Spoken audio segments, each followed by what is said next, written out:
Lord Darzi's report into the NHS has finally landed, Tim. Let's be honest, it's enough to make us all unwell. Yeah. Form an orderly queue at your local doctor's or indeed A&E department. Keir Starmer naturally is blaming the Tories for the mess, but I'm not sure that tells the whole story. No, there is a lot in this 147-page report, more than headlines about nightmare A&E waits suggest. For example, why has the number of children waiting for a diagnosis of autism risen from 6,000 to 71,000 in the past 5 years alone? In only 5 years. Incredible. We'll be delving into that detail. We're also going to be talking about the Tory leadership race. We've got Sir Graham Brady in the Daily Tea. He's the former chairman of the 1922 Backbench Committee of Tories, but best known for the keeper of the letters of no confidence against prime ministers. Let's be honest, during his tenure, he was in and out of that safe a lot. We are going to ask him very lowbrow questions like, who was your favourite prime minister? And, Tim, the Vox Pop is back. Hey. We're going to Vox Pop people to find out whether they could pick any of the current contenders to replace Rishi Sunak out of a lineup. And I'm not sure that the 4 contenders could do that. Indeed. The results are very funny. You must stay listening for that. Welcome to the Daily Tea with me, Camilla And me, Tim Stanley. So the Lord Darzi report into the state of the NHS has been published today. Health Secretary Wes Streeting came in. He said, I want a very, very quick report into what's gone wrong. Commissioned Darzi, who's a former Labour Health Minister but now an independent peer, to do it. Let's just go through some of the headlines. Austerity in funding and capital starvation are to blame, along with the disastrous 2012 Lansley reforms and the dire state of the social care system. He basically says that the NHS is in a critical condition. Sir Keir Starmer, Tim, was speaking this morning in central London, laying out Labour's plans. He said it was a case of reform or die for the NHS. And, of course, he laid the blame firmly at the door of the Tories. Public satisfaction in the NHS has fallen from an all-time high when the last Labour government left office to an all-time low today. Think of the impact that has on the staff who put in so much day in, day out, knowing that confidence is at an all-time low. And that's because, as everybody in the country knows, the last government broke the NHS. Until this morning, we didn't know the full scale of the damage. This is what we're used to hearing from Keir Starmer. Everything is terrible. Bear with us while we try and fix it. We'll get into how far the Tories and the Lansley reforms are to blame. But here are some key points, and some of them are really quite stunning. 15 years ago, patients turning up in A&E could expect to find 39 people ahead of them in the queue. Now the number is over 100. In 2010, 94% of A&E patients were seen within 4 hours. By May this year, that figure had dropped to just over 60%, and nearly 10% of all patients are now waiting for 12 hours or more. Long waits are likely to be causing an additional 14,000 deaths a year, which is more than double all British Armed Forces combat deaths since the health service was founded in 1948. Wow. Staffing is up 17%, but hospital productivity is at least 11.4% lower than in 2019. And the NHS delayed, cancelled or postponed far more routine care during the pandemic than any comparable health system. Between 2019 and 2020, hip replacements in the United Kingdom fell by 46% compared to an average fall in the OECD of 13%. There's lots of comparisons in the report, aren't there, between us, Europe, America and the Commonwealth countries. And we're not faring very well at all. I mean, there was some talk on the comment desk earlier about talking about our third world NHS. People have blamed the pandemic, but again, the report is saying, for instance, on cancer, there's been, quotes, no progress whatsoever in improving early diagnosis of cancer between 2013, so well before COVID, and 2021, with only a slight improvement since. Death rates from cancer are substantially higher in the UK than other Western European and Nordic countries, as well as the US, Canada, Australia and New Zealand. There's also a problem, Tim, with worklessness and its impact on the NHS. A record 2.8 million people are economically inactive because of long-term sickness. And crucially, that is being driven by a mental health crisis, particularly with retiring people towards the end of the age bracket, but also with young people.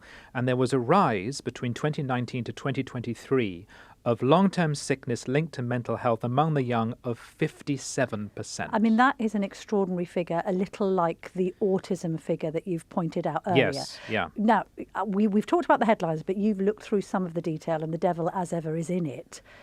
Well, okay, so there are certain things which stand out. One is what he doesn't really focus on, which is the expansion of the population. Now, I don't want to go down the, dare I say, GB News route and say, of course, this is all about immigration, stop the boats. But it is odd that in the report it doesn't really talk about the basic fact that the NHS has not kept pace with the growing expansion of the population. The counter-argument, of course, is always that the NHS relies upon immigration to staff it. And, of course, that's true. Having said that, sorry, we're blinding you with figures, but I looked up how many hospitals have been built since 2010, considering that the population has risen by 9 million since then, just 18. Right. And if my area is anything like your area, you'll know that some local hospitals have continued to be shut down. Yeah, certainly in my area. I think the services that it provides have been reduced and moved elsewhere. And under New Labour, the annual increase in real terms funding for the NHS was about 5.8%.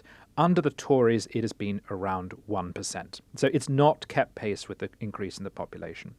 Now, there are two things that Darzi talks about a great deal in this report, which is really interesting.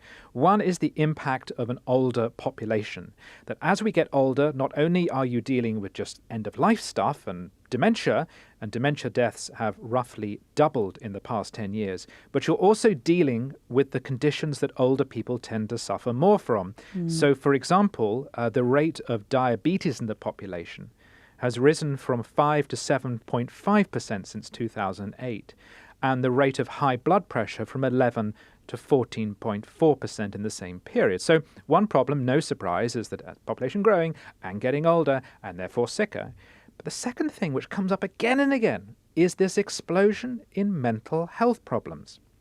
So in 2012, 5.8% of us suffered from depression. That has now risen to 13.2%. That's more than doubling. Yeah. And this is driven by the young. Now, we mentioned at the beginning of the show that extraordinary increase in the number of people being referred for an autism diagnosis. I mean, just hold up for the camera, but not for audio, if it can see that that is the graph. Yeah, I'm looking at a graph that is basically... It looks like Everest, well, right? It shows an Everest-style rise, so you think, oh, that must be over the course of about 20 to 30 years. The graph starts in 2019, when there are 5,800 referrals for autism. It ends this year when there are 71,000. Right. It cannot possibly be the case, Tim, that 65,000 more kids this year have autism than in 2019. It cannot, and it cannot, because the old argument is it's to do with people being willing to talk about it for the first time in history. No, it's not like COVID. It's not an actual physical epidemic. People don't catch the thing. But suddenly there's been this massive increase in people getting it. And the other graph, which again...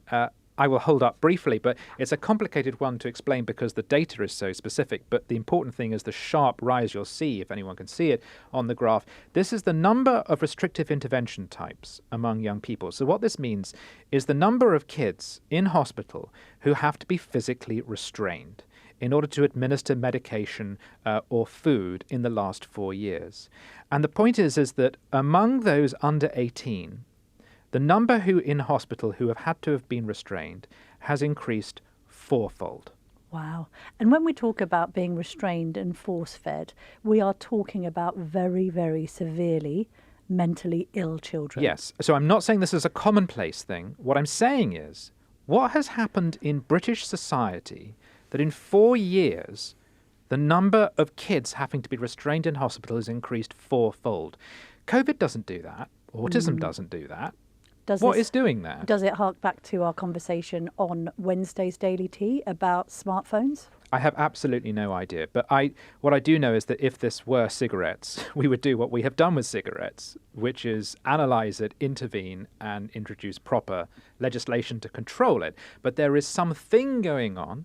The only thing that's really changed in our society is the revolution in technology. Yes. And kids are feeling the brunt of it, and we're paying the cost of it. We're paying the cost of it. The other thing is that the report reflects that the NHS is getting sicker, but so is the British public. Yes. So this is also quite strange in a way. I mean, since 1948, the improvements that we should have had to our diet. I get the whole post-war, still on rationing, meat and 2 veg approach to what you eat. Yeah. But let's be honest, the choice that we have these days, the healthy choices that we could take, notwithstanding an argument about why healthier options are often more expensive in supermarkets than unhealthier ones, we have all of the apparatus at our fingertips. In fact, we literally carry a piece of technology that can give us up-to-the-minute health data every second of the day. I can do an ECG on this Apple Watch of mine, right? And yet we are steadily still becoming unhealthier, despite smoking cessation or people recording the units that they're drinking and traffic light systems on food and obsessions over, you know, high protein, no carbs sort of nutrition plans. Yeah. And okay, so the basic picture is that since the Second World War, we have lived longer and we've got healthier, but then it plateaus in about the last 10 to 20 years. And in some areas, it possibly even slightly gets a bit worse, especially if you consider the impact of COVID. Now, Lord Darzi's report links all of this to austerity and the economic decisions taken by the Tories. There may well be a lot of truth in that, in terms of people working harder for less money, etc. The psychological impact of poverty as well as the physical. But is there not a case for saying that the problem isn't just austerity, it's also prosperity? That things like diabetes are to do with, as you say, the kind of thing we're eating, the kind of lifestyles that we have, and the access to technology that young people never had before, but they now have, which seems to be making them sicker. Either way, to bring this all back to the politics of it, Labour want to talk about prevention, and they want to talk more about community treatment. So instead of you ending up in A&E, you can go somewhere else locally. Instead of being treated for everything in a hospital. They're saying this. Part of the problem has been successive governments not wanting to reform the NHS because it's all too difficult. It's all too politically divisive, and it's all too expensive, probably, ultimately. What they want to do is be able to say that year on year we have put in more money and employed more staff. Yeah. As you pointed out earlier, they've employed 17% more staff, and unfortunately the service is still 11% less productive than it was. So that hasn't made a difference. Now they're talking about localism. This is the thing. We didn't need a 147-page report, Tim, to tell the average patient that they'd be much better off with more local services. Yeah. I spoke to my dad about this because we've been, for various reasons, in and out of various hospitals for the last 4 weeks because of the care of a loved one.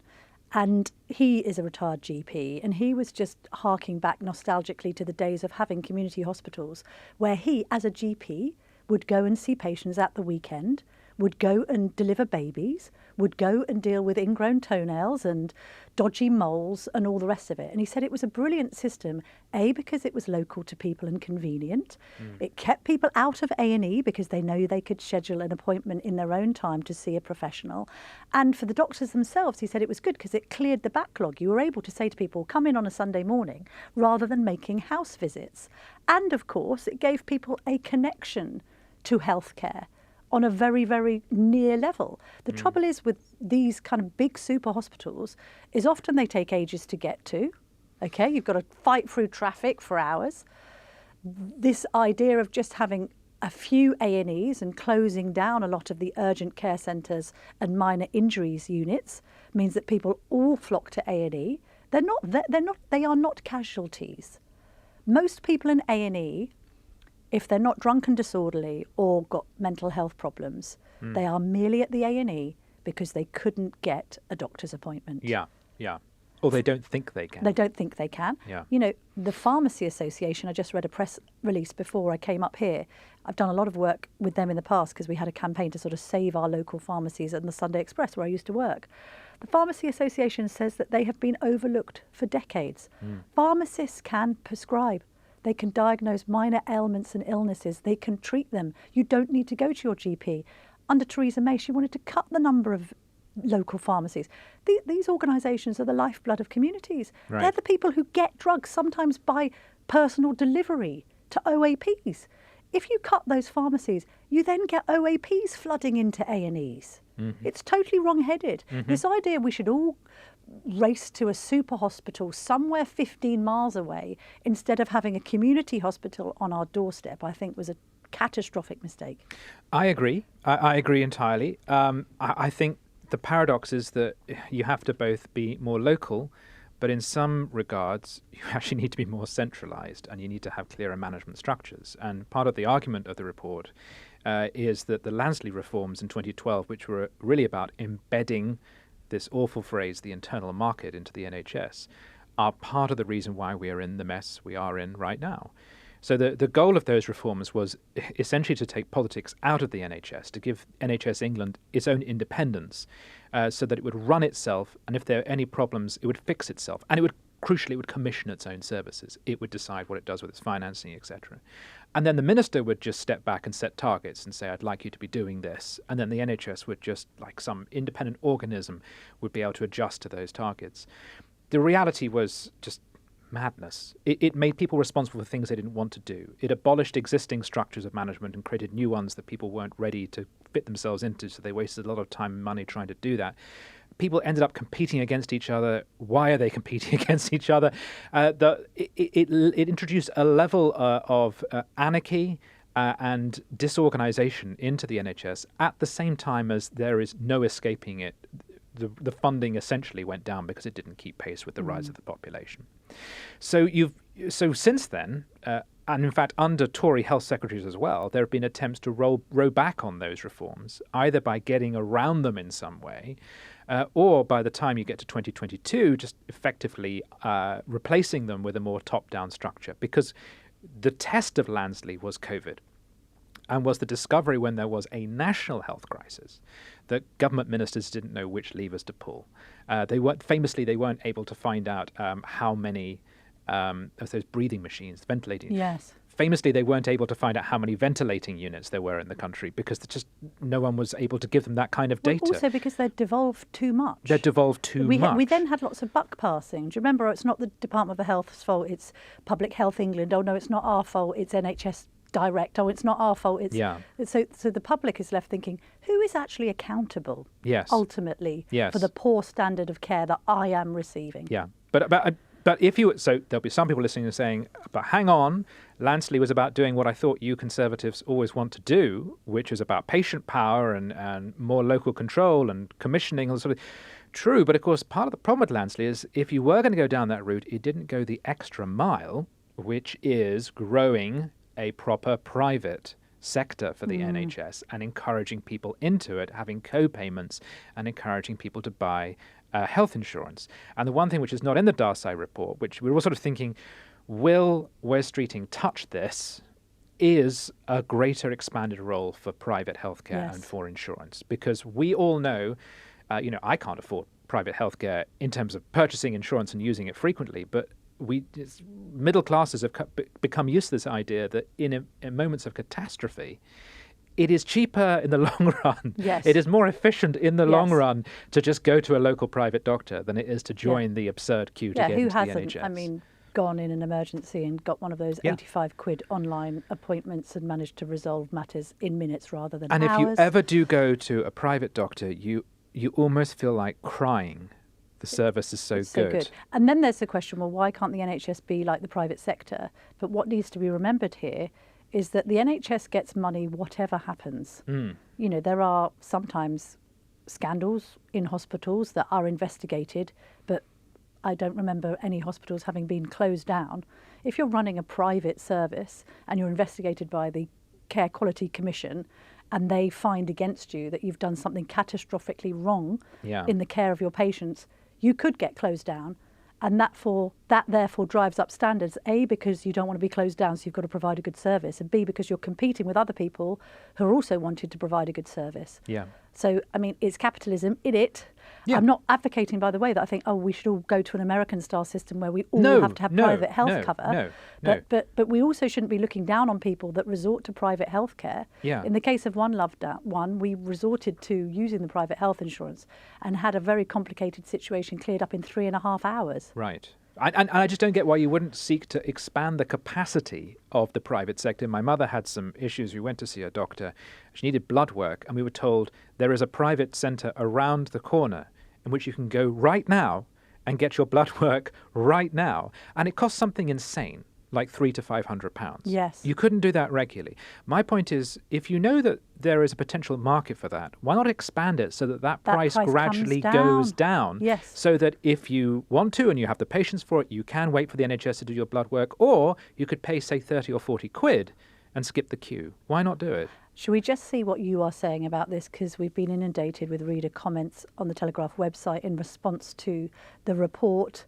Let's just read out a couple of them quickly. Kitty Devereux, who's 50, talks about being at an A&E in Derbyshire where she basically was treated, she says, like something the receptionist had found on her shoe. We're all used to that kind of treatment. I mean, sometimes triage takes some beating in hospitals. After more than 2 hours with nothing, my husband went to ask what was going on, but was met with frosty indifference. Again, we see that. Why can't hospitals be a bit like train stations in that we are told we're experiencing a delay and it will be resolved? Like, this is the thing about going into A&E. You're suddenly in a parallel universe where we don't know what's going on. Yes. Rebecca Bartlett said, my elderly mother-in-law had a fall. We'll all be familiar with that kind of anecdote.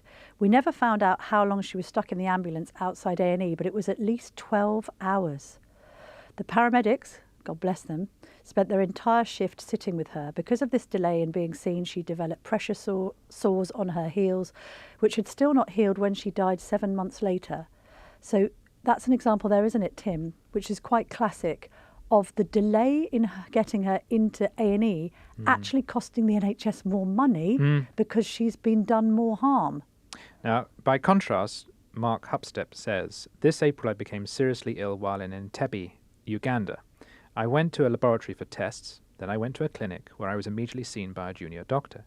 I had an ultrasound within 10 minutes of arriving and was talking face-to-face with a surgeon within 40 minutes. The care I received was exemplary and cost about £80, including the operation. We have slumped to having possibly the worst emergency service on earth. I have friends who have a disabled child and they have left the country because they would rather pay modest amounts like that for immediate and very high-quality care than rely upon the NHS. Tim, I have a feeling this is a subject we're going to be discussing again on the Daily Tea. Coming up, can members of the public pick the Tory leadership contenders out of a lineup, Tim? And what does Sir Graham Brady, the former chairman of the 1922 committee, say about having to deal with the crises facing Rishi Sunak? I think Daily Tears will be most familiar thinking of you as the man with the letters. You were the man who MPs submitted letters of no confidence. And let's be honest, in the last 5 years, they came in thick and fast. So you had to manage the departure of Theresa May, the departure of Boris Johnson, the departure of Liz Truss. Not so much Rishi Sunak, as the electorate sorted out his departure for you. Be honest, Graham. Who out of those leaders was your favourite? Well, I mean, I guess they all have different qualities, but I certainly, one of the things I do reflect on in the book is that I think that people said that Rishi Sunak was out of touch because he was so wealthy.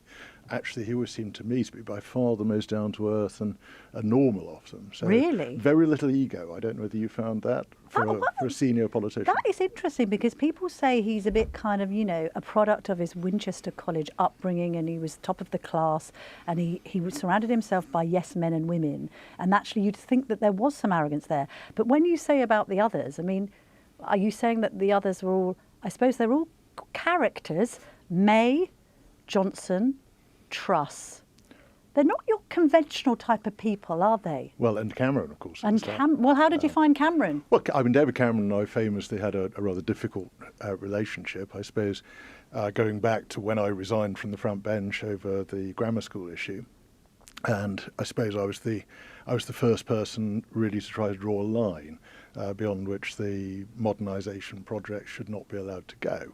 And I think that set us up for having a slightly tricky relationship throughout. And then, of course, it was a period of coalition government mostly.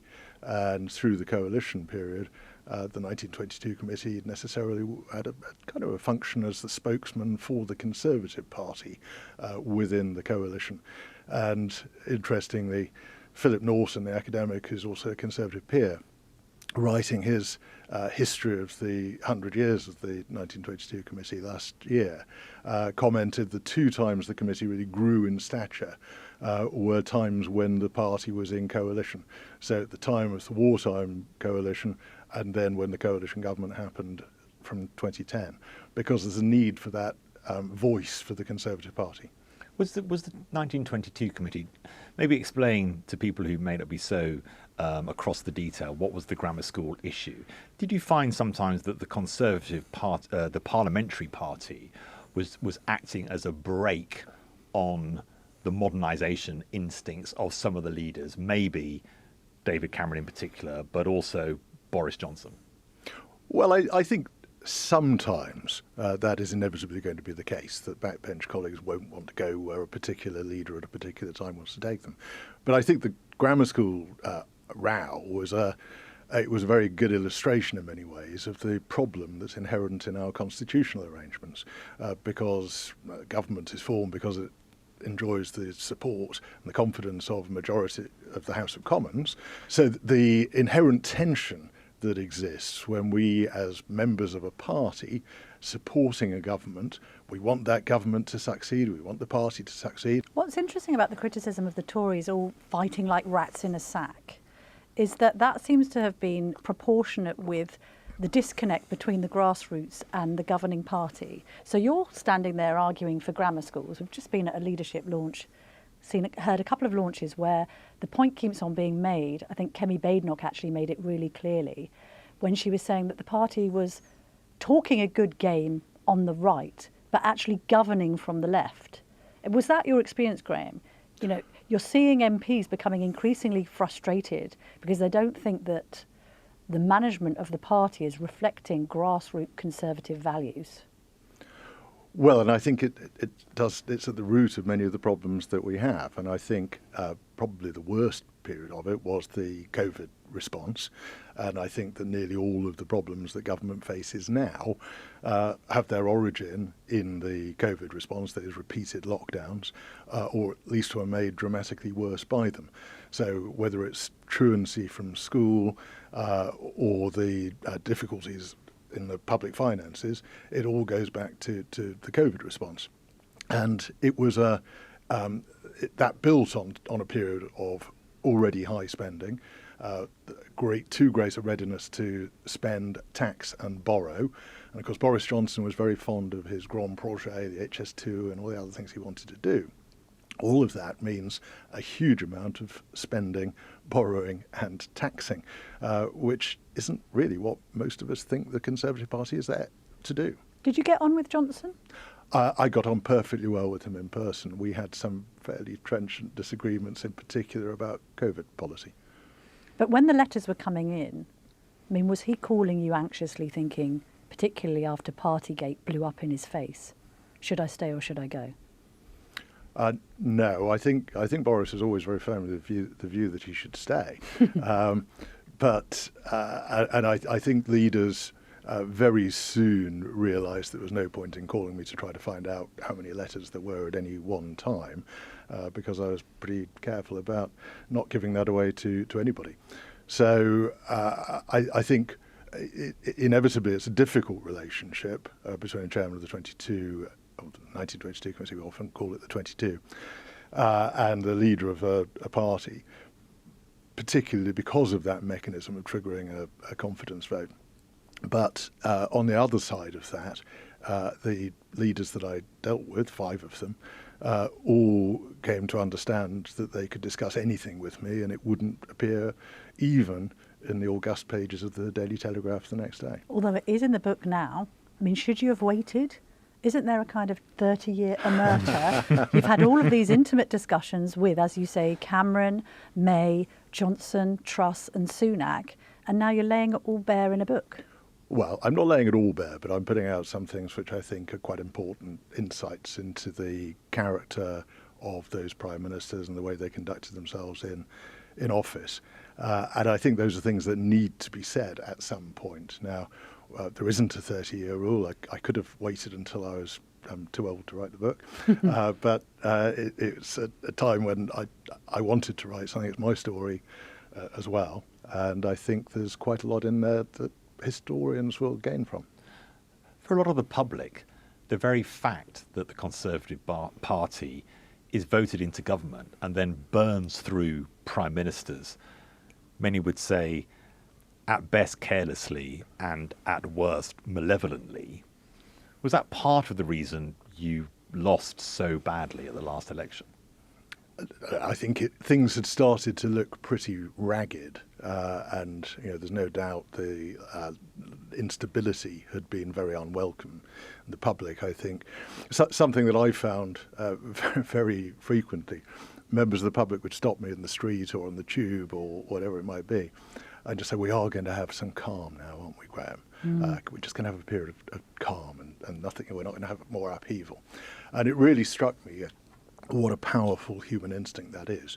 They don't want politics to be exciting most of the time. They'd really far rather politics stays out of their lives and they can just get on with what they're doing. So it certainly, I think it was unfortunate. Sometimes people ask me, but isn't the Conservative Party just ungovernable? And I don't think that is true, though. I think if you look at the circumstances of each of those departures of those leaders, they were all in pretty extreme circumstances. And obviously David Cameron chose to walk away the day after the referendum. Then Theresa May had palpably failed to get a withdrawal agreement that would secure a majority in the House of Commons, and that wasn't working. Boris Johnson had woven his own silk trap by having so many restrictions on people's lives during the COVID period, and most people couldn't remember what the rules were from one day to the next. And it's perhaps not surprising that he and some of his colleagues and staff in Downing Street ended up either breaching the rules knowingly or because they didn't follow what they were at that point. And Liz Truss was obviously a very specific and very particular circumstances. And as you say, Camilla, Rishi was then disposed of by the electorate.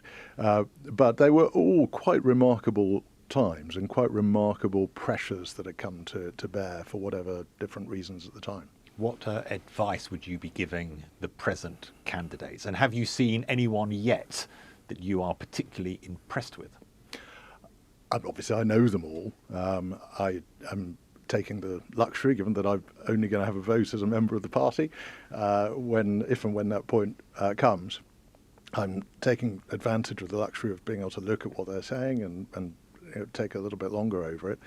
The structure of the election is obviously one which that the parliamentary party is only just now starting to whittle down the number, and then we'll have 4 at the party conference, and then it'll be put down to 2 after that. So I will reserve judgment at least for a little while on that. But your advice to them? My advice, should they want it, my advice is the same as I would give to anybody who's seeking elected office, actually, which is that it's about belief, it's about conviction. And I don't think there's any point in doing it if you're not standing up for the things that you really believe and really want to happen. I also think that strength of belief and conviction communicates very powerfully to the voters.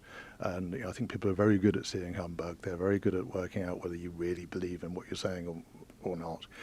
So belief and conviction. Do you think that the Conservatives can win the next general election? Yes. And I think we've seen over recent years politics has become just an awful lot more volatile. And the obvious example is to say that Labour in 2019 had its worst results since 1935. They were seen to be out for at least a decade, maybe a generation. There was no way that Keir Starmer was going to be winning a general election in 5 years' time. So we can see these things can be turned around. The public is very volatile. You've also got to bear in mind the very small number of people who actually voted for this Labour government, and I think it's inherently unstable to have a government with such a huge parliamentary majority which enjoyed such thin support in the country. It normally takes quite a while for the people who voted for a government to start to believe that they hadn't done, but actually very few people voted for this government in the first place, so I think there'll be a lot of dissatisfaction very quickly. Do you think the Conservatives would be well advised to make peace with Nigel Farage? Work with him on the future of what the right looks like in the UK, or do you feel that he is too toxic and is the man who has said he's here to destroy your party? Well, I think the nature of politics is you work with anybody who shares your objectives at a particular time to try to make sure that it happens. But your second point is the one I was going to come back to. It's very hard to cooperate formally with somebody who says he wants to destroy your party. Lord Brady's book will be out on the 26th of September. Very interesting to talk to a man about leadership there, because, of course, there is now a leadership race on. And we are obsessed with it, of course. Yes. We can't get Being enough nerds, of it. political nerds. But I'm joking, by the way. But the interesting question is, how much has it actually affected the public? Are the public even really aware that it's going on, or who is running in it? Probably not. We decided to do a good old-fashioned Vox Pops, and we sent Lillian, Luke and Ryan from the Daily Tea team out onto the streets of Victoria here in London to see if people know their Badenochs from their Tugendhats. People were invited to mark. Yes, so we've got this whiteboard, the Daily Tea leadership whiteboard. Right. So I think they set themselves the challenge of the first to 10. So they stopped as many people as they could and said, do you recognise any of these? And then put a little mark by the ones that were recognised. And Right. the first, If they could name them. if they could name Right. them, they had to Yes. name them. They couldn't just say, Yes. oh, it's what's his face. Yeah. They had to say, they marked it down, and then when they got to 10, they stopped. Let's have a Okay. listen.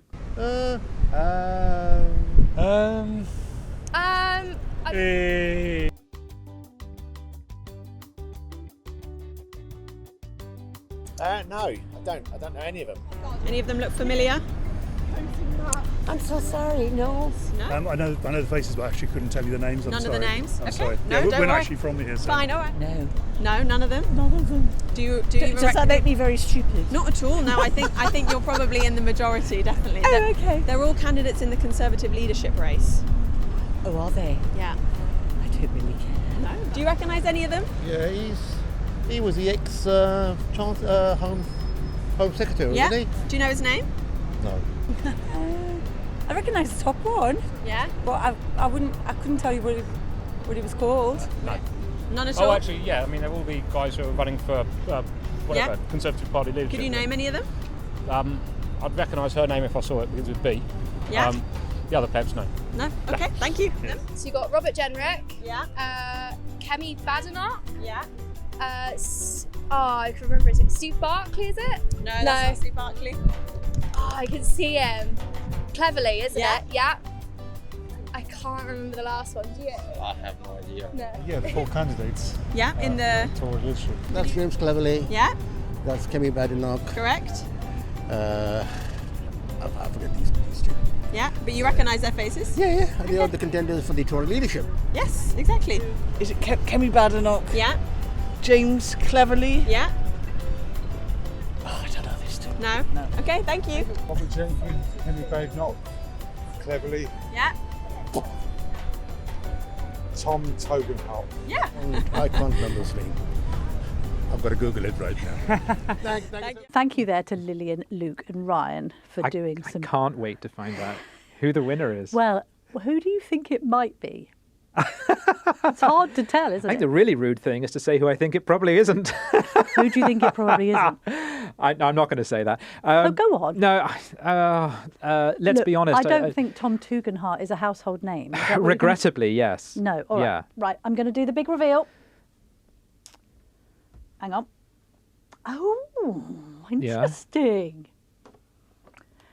Da-da! Wow, look at So that. for those who can only hear this, we've got Robert Jenrick, who is leading the race as far as Tory MPs are concerned. Just 3 people were able to name him. Yeah. This is the man who is looking like he's going to be in the final 2 to become the next Tory leader. Kemi Badenoch will come to. James Cleverly's on 7, which isn't bad for the former Home Secretary, shadow Foreign Secretary, is it, Tim? That really Because surprises me. he's not a household name. It's because I sometimes forget who he is. But the public, the fact that 7 people knew who he was, that's Yeah. actually really surprising and impressive. And then 2 for Tugas, yeah, okay. which was as predicted. But I bet those 2 really like him. Yeah, I bet they do. That's what polling always shows. Yeah. No one's heard of him, but those who have really like him. And they're wearing chinos and heading to Westminster as we speak. They probably know him personally. Yes. And then Kemi Badenochs, she wins. She's the winner because she got to 10 first. Yeah. I mean, maybe that's because she's the only woman in the race. Maybe it's because she's a strong black woman who has got a very established social media presence, not least in recent times because of her fight with David Tennant, Doctor Who. Yeah, but I just to say, with regards to methodology, I don't want to go all John Curtis here, but the interesting thing is, of course, it was first to 10. Yes. So if Badenoch was really well known, she would have 10 and no one else would have any.